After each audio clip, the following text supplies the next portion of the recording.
La 24e locataire de Matignon sous la 5e République est connue depuis hier et vous avez reconnu sa voix, Elisabeth Borne. Ça fait beaucoup réagir cette nomination.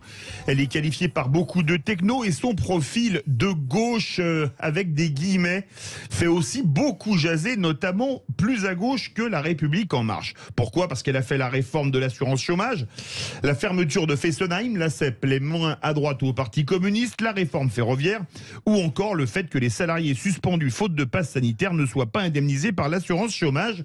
Cerise sur le gâteau, ressortent 6 conflits d'intérêts que la nouvelle première ministre avait oublié de déclarer à la HATVP, Haute Autorité pour la transparence de la vie politique. Alors est-elle le profil adéquat, une erreur de casting ou une intérimaire pour un mois?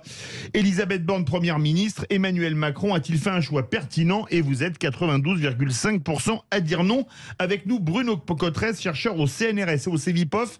Bonsoir Bruno Cotresse. Bonsoir. Tiens, on écoute justement dans le Grand Matin avec Patrick Roger et Cécile de Ménibus, Édith Cresson, c'était ce matin. Alors, comment on vous appelait d'ailleurs Édith Cresson, justement, quand vous aviez été nommée?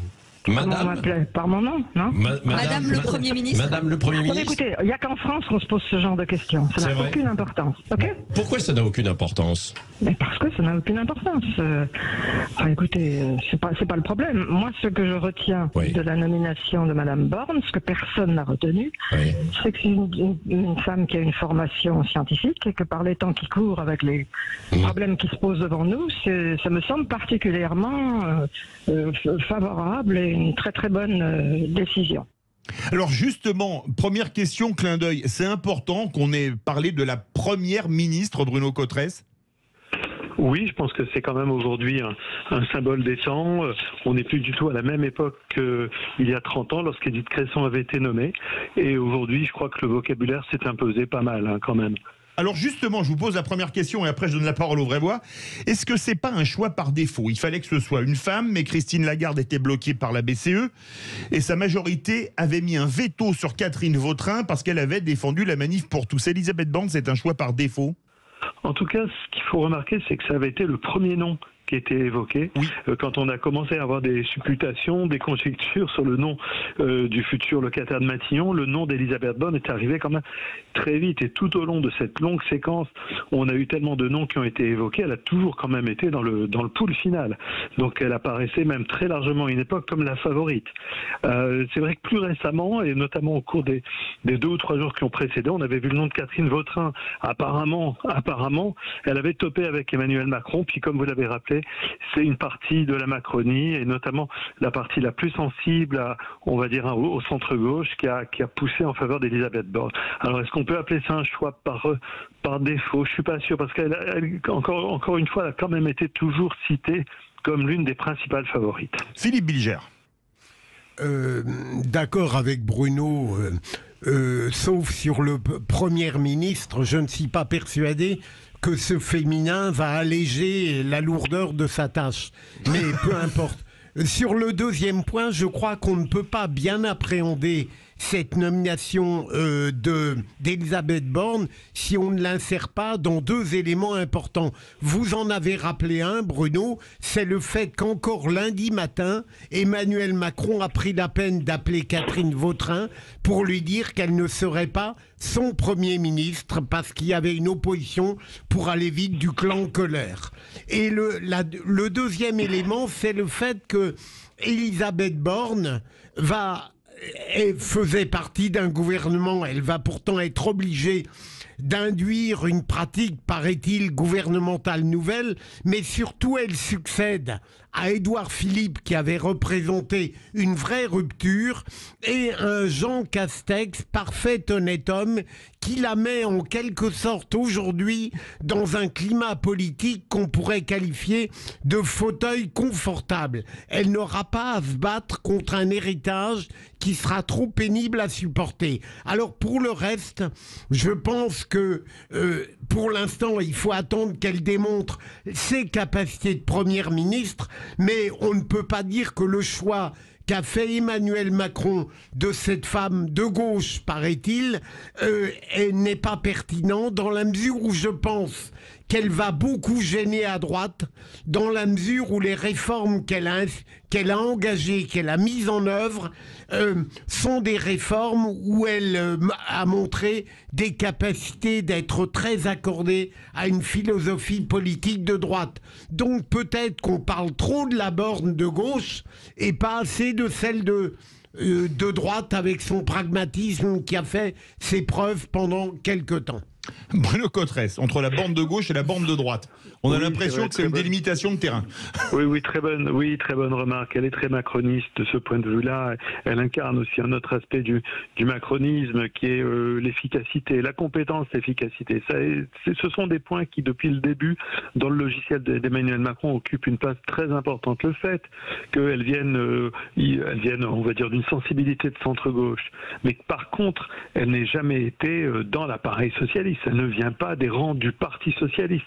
Elle n'a pas eu de carrière partisane. Elle a un marquage idéologique qui est plutôt un marquage idéologique assez faible. C'est plutôt quand même quelqu'un dont tout le monde souligne la compétence, l'extrême rigueur, l'extrême maîtrise des dossiers. Donc de ce point de vue-là, c'est vrai que c'est très raccord avec une bonne partie du logiciel d'Emmanuel Macron, pas idéologique, pas partisan, avec le saut de l'efficacité et de la recherche aussi, il faut le dire, de la rapidité, parce que les dossiers sont brûlants. Le pouvoir d'achat, évidemment, elle est missionnée sur la question de l'écologie, avec, ne l'oublions pas, en toile de fond, une déception, on va dire les choses comme ça, de la part de tous ceux qui portent l'écologie très haut vis-à-vis de la Convention citoyenne. Et donc, Elisabeth Borne ne va pas pouvoir passer une année à trouver ses marques.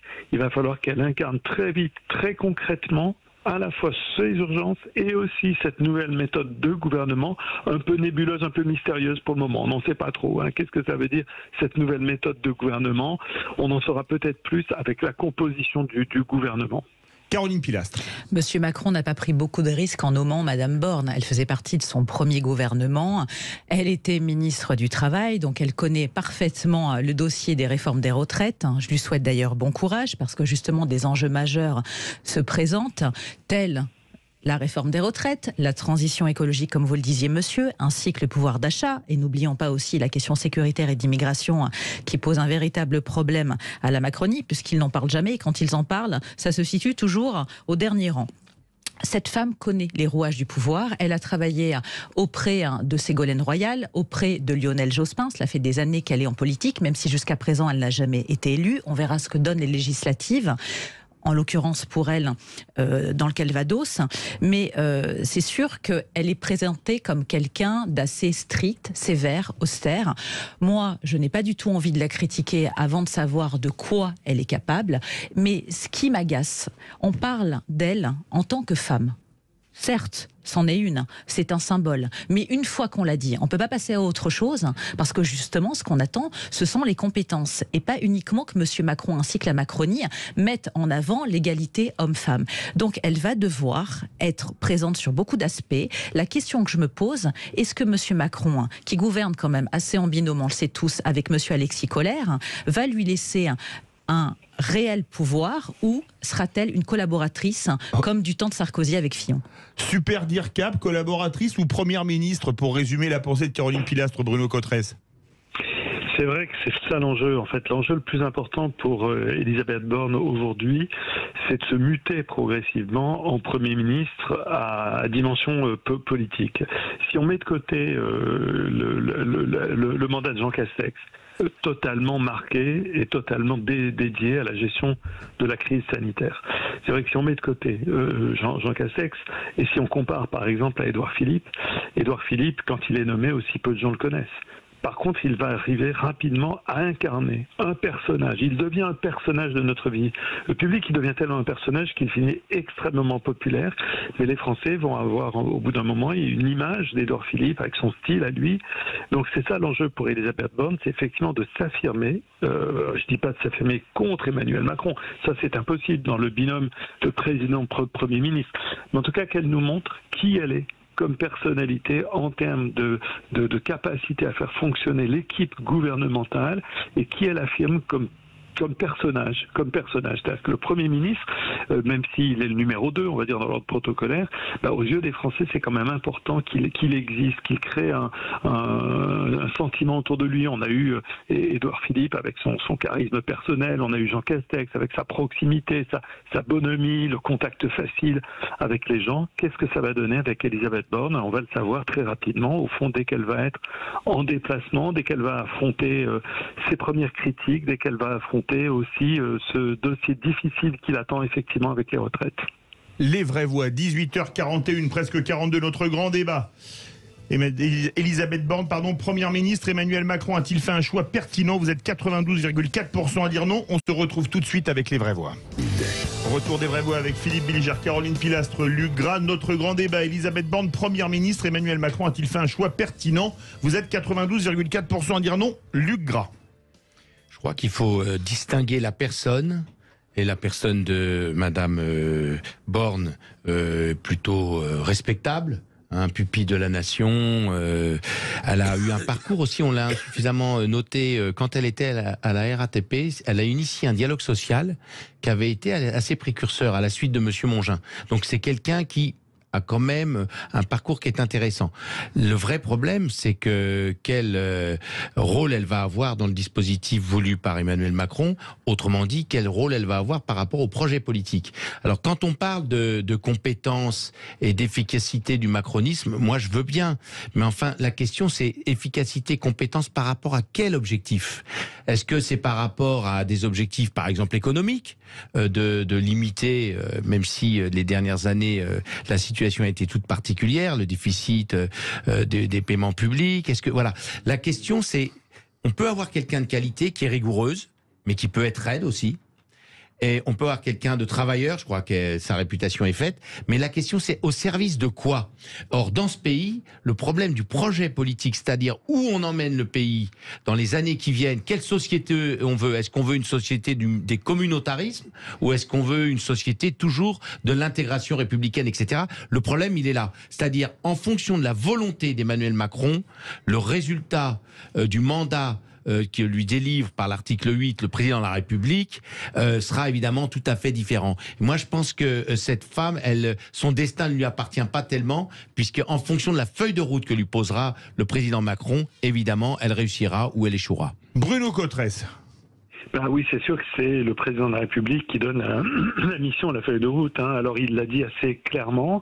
Dès la nomination d'Elisabeth Borne, Emmanuel Macron a tweeté avec les principaux points l'écologie, mais aussi la question de l'école, de l'hôpital, la question de la réforme politique et de la modernisation politique de la France et la dimension européenne. C'est les 5 ou 6 points qu'Emmanuel Macron a cités. Donc de ce point de vue-là, c'est vrai que la campagne présidentielle, Emmanuel Macron nous a expliqué que le point prioritaire serait la question de l'écologie. Et donc de ce point de vue-là, c'est vrai que ça va être sa mission essentielle et on va pouvoir très vite juger sur pièce. Si d'ici 2 ans, 3 ans, rien de fondamental ne s'est passé, je dirais qu'il y aura un très gros effet de déception parce que c'est Emmanuel Macron lui-même qui a mis en exergue ce thème et qui a fait monter les attentes. Oui. Donc c'est vrai que le destin politique d'Elisabeth Borne va être indexé effectivement sur ses priorités qui ont été définies par le chef de l'État et qui ont quand même été ses thèmes de campagne électorale. On part au 0826 300 300 direction le Val-de-Marne. Bonsoir Julien. Oui, bonsoir Philippe, bonsoir au revoir. Est-ce que vous pensez que c'est un choix pertinent ?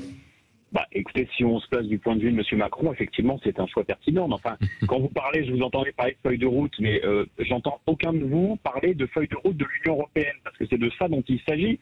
La France ne décide plus de ses politiques, en tout cas des points les plus importants. Madame Borne, c'est une européiste, c'est une mondialiste. On a vu également que c'était une covidiste. Et donc, par ça, elle va être effectivement une très bonne exécutante des ordres de Bruxelles. Là, M. Macron, il a trouvé quelqu'un, effectivement, qui pourra faire le sale travail. Il faut rappeler, vous l'avez dit, Philippe, réforme de l'assurance chômage avec une baisse substantielle pour 1,15 million de demandeurs d'emploi. 15 000 soignants suspendus et qui n'ont droit à rien. Ça, c'est aussi son palmarès. Des pompiers, des médecins qui ne peuvent plus exercer, c'est encore elle. Le plan de réforme des retraites et du travail pour valider le plan de relance Covid. Je rappelle que la France va débourser 100 milliards pour en toucher 40. grâce à l'Union européenne. Ça, c'est encore elle. Et à la transition écologique, excusez-moi, elle n'a pas fait grand-chose. Elle a également reporté l'utilisation du glyphosate, c'est encore elle, donc soumission totale au lobby. Elle a piloté la réforme de destruction de la SNCF, c'est encore elle. Elle a fait des cadeaux aux sociétés d'autoroutes quand elle était directrice du cabinet de Ségolène Royal. Ça encore, c'est elle, donc cadeau pour une surfacturation notamment massive pour l'usager. Et enfin, perclus de conflit d'intérêts quand elle était à la RATP. C'est aussi elle, enfin j'en termine par là, qui voulait mettre un pass sanitaire en entreprise. Donc moi, pour conclure, excusez-moi, cette femme, ça représente un musée des horreurs à ciel ouvert, avec toutes ces réformes qui vont, excusez-moi, dans le sens du recul et pas du tout du progrès social. On nous parle d'une femme de gauche comme si c'était un progrès, et je ne vois pas vraiment la femme de gauche, je vois une femme qui exécute la politique ultralibérale de Mme von der Leyen et de la Commission européenne. Alors c'est votre avis, Julien. Philippe Bilger veut dire un mot rapide et Bruno Cotresse va vous répondre ainsi qu'à Philippe Bilger. Rapide, quel avocat général aurait fait notre auditeur? Bon, plus sérieusement, je voudrais demander à Bruno si on a changé un petit peu de vision constitutionnelle. Longtemps, on a parlé de l'article 20 en disant que c'était au Premier ministre de faire la politique et que le président s'occupait des grandes orientations. Est-ce que depuis quelque temps, on n'a pas induit une nouvelle distinction qui serait la fracture ou la complémentarité entre un Premier ministre technicien et un président politique? Bruno Cotresse, en une minute pour répondre à Julien et à Philippe Bilger. Oui, je dirais assez clairement, ça s'est affirmé au fond dès le quinquennat. Dès l'élection présidentielle de 2002, on voit que Jean-Pierre Raffarin, pourtant lui-même un grand élu local, lui-même très expérimenté, ne se définit plus que comme une sorte de secrétaire général, de super secrétaire général de la présidence de la République, et lui-même ne cesse de dire qu'il est là pour exécuter le programme du président. Donc c'est vrai qu'on a bien ce qui n'en avait pas. Voilà, ce glissement constitutionnel ou institutionnel, notre 5e République, avec le quinquennat, ça a accentué évidemment la dimension d'un président qui gouverne. Les vraies voix, 18h51, presque 52, verdict sur Twitter, le grand débat, Elisabeth Borne, Première ministre, Emmanuel Macron a-t-il fait un choix pertinent? Vous êtes 92,4% à dire non. Merci à Bruno Cotresse, chercheur au CNRS et au CEVIPOF.